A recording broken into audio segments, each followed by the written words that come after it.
пред се да му се заблагодарам на организаторот што ме покани да учествувам во овој проект. Иако морам да кажам дека јас сум еден од оние луѓе кои никогаш не им било јасно што точно значи патриотизам, а што точно значи национализам. Нормално ги знам јас дефинициите, сум ги читал дефинициите, затоа претпоставувам и во разговорите со луѓето каква дистинкција прават меѓу овие два термина. Меѓутоа, тоа се општи термини и ова е една општа тема за која може да се говори со денови и денови, а да не се каже ништо, а може да се зборува и многу кратко и пак да не се каже ништо, ни ново, ни значајно, така што ќе ми простите што веројатно и од мојот исказ овде нема да излезе баш нешто особено. Значи, некаде прочитав една интересна, сега добро знам да чапим, интересна споредба, патриотизмот е љубов, национализмот е љубомора. Љубовта не е толку абстрактна колку што мене ми е патриотизам. Љубовта е условена секогаш. Значи, никогаш не е безусловна. Машкиот дел овде, веројатно сите ја сакаат Моника Белучи, меѓутоа мора да има некој фидбек од другата страна. Евентуално безусловна љубов е веројатно и то во повеќето случаи се разбира, меѓутоа не мора ни во сите родителската љубов. Зошто би ја сакал јас државата, ако државата не ме сака мене? И како се изразува љубовта кон државата? Дека навивам за Вардар или за фудбалската репрезентација или како?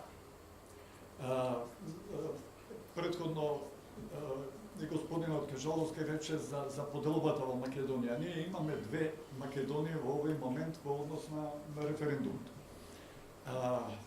И тие што се бойкотирам или против, себе се идентификуваат како патриоти, бидејќи сметаат дека договорот штети на Македонија. И тие што ќе гласаат за референдумот, себе се идентификуваат како патриоти, бидејќи сметаат дека е тоа најдобро за оваа држава. Значи, имам... Јас кога би правил тема со овие зборови, би рекол не и на патриотизмот и на национализмот.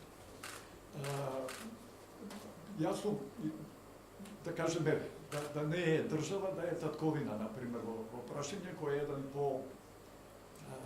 да кажеме, поим кој не мора да подразбира само држава. Јас конкретно сум роден во Словенија, имам живеено во Словенија.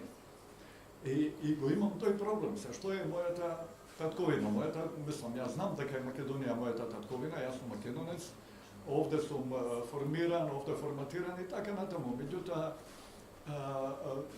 зошто би сакал град полн со ѓубре, да кажеме? Зошто би сакал град каде што луѓето не знаат да возат, него возат со намера лоша? Или зошто би сакал град со нељубезни луѓе или држава со нељубезни луѓе или со градски сообраќај кој не чини или со да не ги набројувам сега сите овие комунални проблеми што ги имаме и така натаму. Значи, патриотизмот би осватил или би го, како да кажам, би го пренасочил од она старото, размислувајте локално, делувајте не, размислувајте глобално, делувајте локално. Сакам да живеам во една уредена, цивилизирана средина. Во таа смисла немам никакви како да кажам, немам никаква сомнеш или било што, дека јас можам да ја променам мојата татковина во кое време сакам. Државите се минливи категории. Тоа го знаеме од историјата и се раѓаат нови, умираат и така натаму. Човековиот род е тој што треба да обстане на тоа. Не македонецот, него човековиот род. Јас не гледам никаква потреба зашто, например, би го сакал повеќе Џабир Дерала од Синиша Станковиќ. Подеднакво ги сакаме. Ми паѓа на памет... Сега се излече. Да. Ми паѓа на памет еден афоризам, мислам дека беше на Виктор Ерофеев, од времето на Советскиот сојуз. Од прилика гласи вака, од сите граѓани во Советскиот сојуз 70% се народ.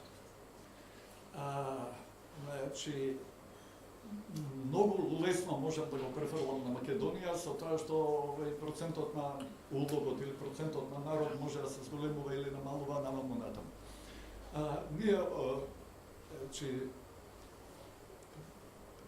преку сите социјалните мрежи најмногу гледаме повикување на македонскиот народ, ишчезнување на македонскиот народ, не знам, поништување, разнебитување, термин што ми е мене особено интересен, разнебитување.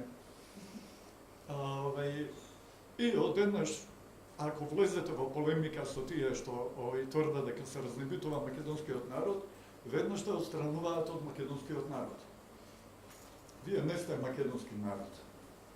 Че ние сме, не знам, предавници, изроди или не знам што. Така што прилично сум скептичен дури околу изјавите, да, јас сум патриот, не сум националист. Скептичен сум многу, бидејќи мене ми е тука многу тенка разликата кога се поминува од навивање на вардар до кршење на џами или тепање некои луѓе или што ја знам. Многу ми е тенко кога некој, а мислам дека е тоа, како велеа марксистите, религијата е опиум за народ, мислам дека и патриотизмот дури, национализмот се разбира, дека и патриотизмот дури е некаков опиум за народ, и дека најголемите патриоти се онаму каде што се живее најсиромашно, најлошо, најтешко, и дека тоа е единственото, што би рекол Киро Глигоров као наслов на неговата книга Македонија е се што имаме. Тоа е единственото што имаат и за кое може да се фатат, бидејќи нема што друго. Значи, мојата порака е едноставна. Така да направиме некако, мала држава сме, мал народ, малцинство сме длабоко на Балканот, да живееме нормално, да живееме стабилно, убаво, фино и тоа. Благодарам.